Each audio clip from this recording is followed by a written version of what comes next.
Welcome to the deep dive. Today, we're jumping into some really interesting listener-provided research.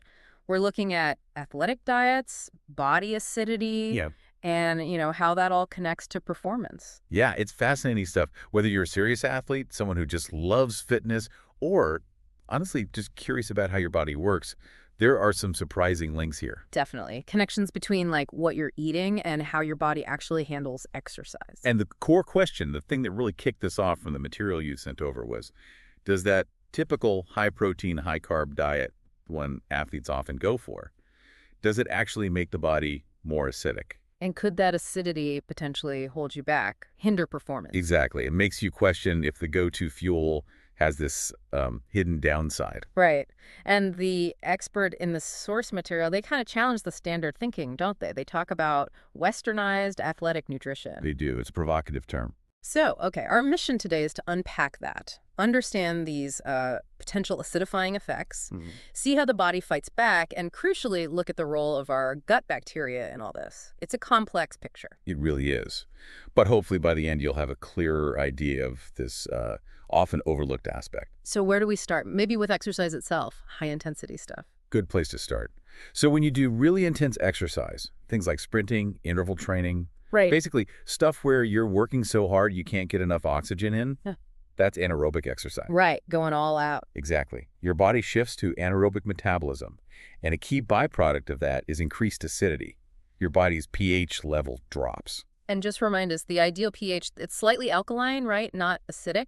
That's right. You're aiming for a pretty narrow range, usually around 7.3 to 7.4. Hmm. So when exercise pushes it below that, makes it more acidic, the body has to work to bring it back up. How does it do that? How does it get back to, that sweet spot? Well, that's homeostasis in action. Your body's constant effort to maintain balance. Several systems jump in. The kidneys are major players, the digestive system, even your gut microbes, and the vascular system too. They all help buffer the acid. Buffer it, like neutralize it. Sort of, yeah. They work to restore that normal pH. And this is important, this whole process isn't free. It costs the body energy and resources. There's a metabolic price tag attached. Ah, okay. So fixing the acidity takes effort. It drains resources. Precisely. There's an energy cost. Now, the source material had this really neat analogy about oxygen. I found that quite striking. Can you walk us through that? Sure. Think about getting oxygen to your muscles. It's basically a three-step process, right? Lungs absorb it, blood transports it. Using hemoglobin. Exactly. Hemoglobin carries it. And then step 3, the muscles take it up and use it. Now here's the catch. An acidic environment makes it harder for hemoglobin to hold onto oxygen effectively. Wait, so even if you have enough hemoglobin, enough carriers. Right. Even if your hemoglobin levels are perfectly fine, if the environment, your tissues, it's too acidic, that bond between hemoglobin and oxygen weakens. The oxygen doesn't get delivered to the working muscles as efficiently. Wow. So the delivery truck is there, but the conditions mean it can't unload the cargo properly. That's a great way to put it. It's a delivery issue, not necessarily a supply issue. And obviously that has big implications for endurance, for power, for overall performance. Huge.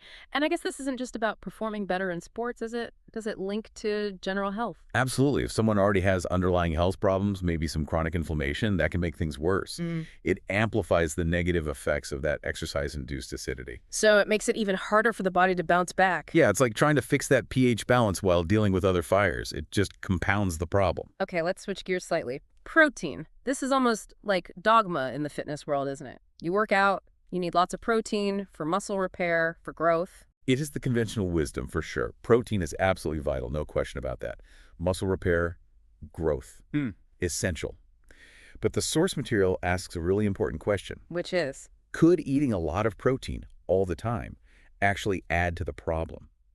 Could it contribute to making the body systemically more acidic? So the very thing we think is helping muscle growth might also be creating this acidic environment we just said is bad for oxygen delivery. That's the potential conflict the expert points out. Oh, And they sure. use quite a striking example to make us think about this, involving cancer patients. Oh, how does that relate? Well, the observation is that sometimes in the very acidic environment around a tumor, cancer patients can actually be in an anabolic state locally building tissue, even while they might be wasting away overall. Huh.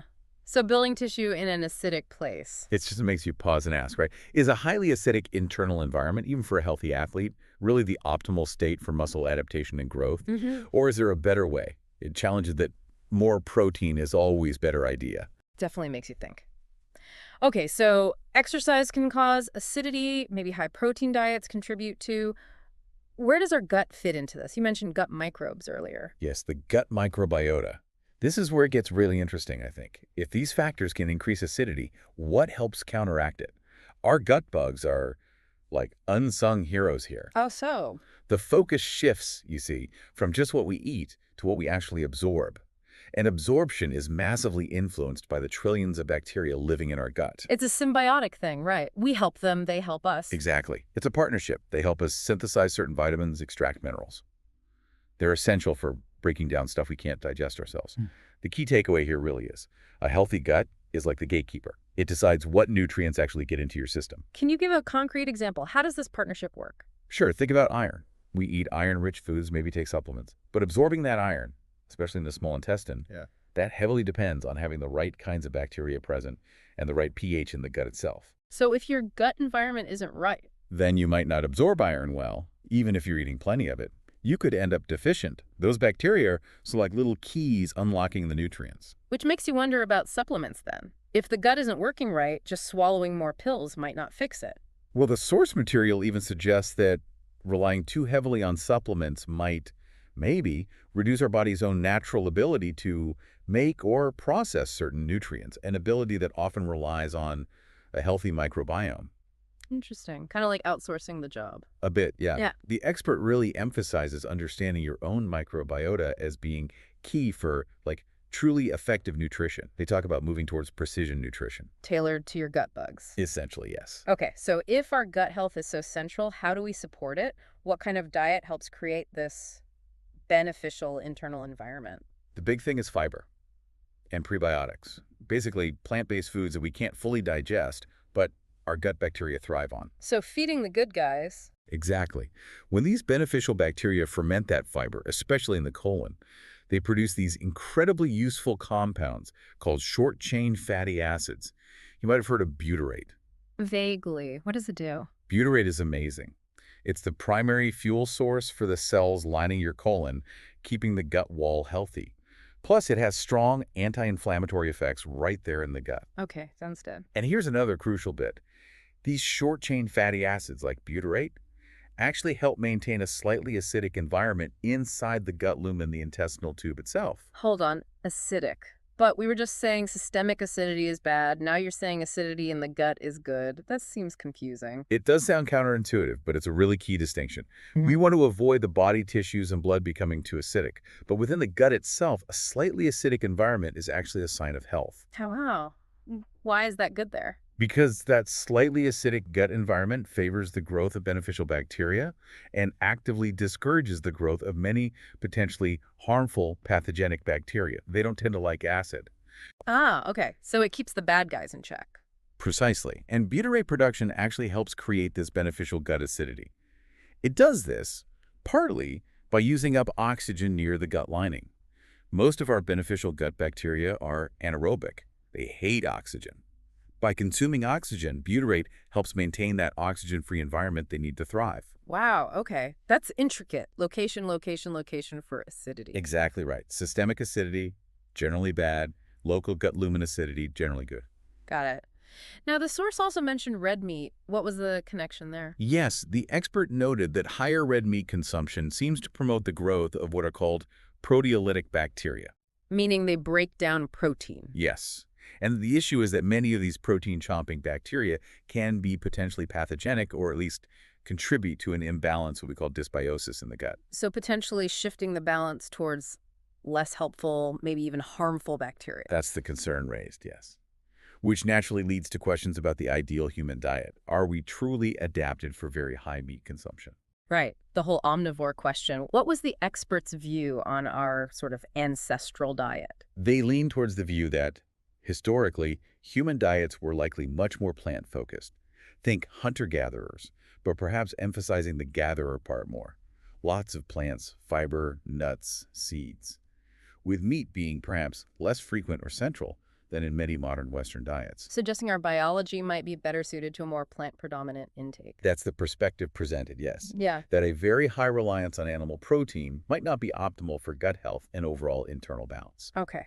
So, bringing this all together, what's the practical advice on protein intake for athletes then? If very high is necessarily best, what is a good target? Well, the expert points towards diets like the Mediterranean diet as a reference. Protein there is typically in the range of, say, 10 to 20% of total calories. Which is often lower than what many athletes aim for. It can be, yes. Translating that, the experts suggest that for many athletes, an intake around 1.2 to maybe 1.5 grams of protein per kilogram of body weight could actually be quite sufficient. So not the 2 grams per kilo or even higher that you sometimes hear recommended. Potentially not necessary, and perhaps even counterproductive if it contributes significantly to systemic acidity or gut imbalance. Hmm. The suggestion is a more moderate approach might be better overall. Right. Okay, let's try and wrap this up. Key takeaways from this deep dive. It seems clear that intense exercise can create acidity, and maybe high-protein diets add to that load. Yeah, and that acidity isn't just trivial. It can directly interfere with things like oxygen transport, which is fundamental for performance and recovery. It could hinder adaptation. But the really surprising twist, for me anyway, is the huge role of the gut. It's not just about the macros, protein, carbs, fat. Absolutely not. It's about the internal environment. The health and activity of your gut microbiota, which you nourish with things like fiber, are critical for managing that internal balance and actually absorbing the nutrients you eat. It's much more holistic picture, isn't it? The body as an interconnected system. Totally. And understanding these connections hopefully gives you, the listener, more power to make informed choices. Thinking about not just fueling the muscles, but fueling the gut, too. For better health and better performance. Exactly. Which leads to a final thought, really. Given how complex this interaction is, exercise, diet, the microbiome, could personalized nutrition strategies be the next big thing? You mean strategies focused specifically on cultivating your individual beneficial gut environment? Precisely. Okay. Could that become the next frontier for unlocking athletic potential and maybe even promoting longer-term well-being? It's definitely something to mull over.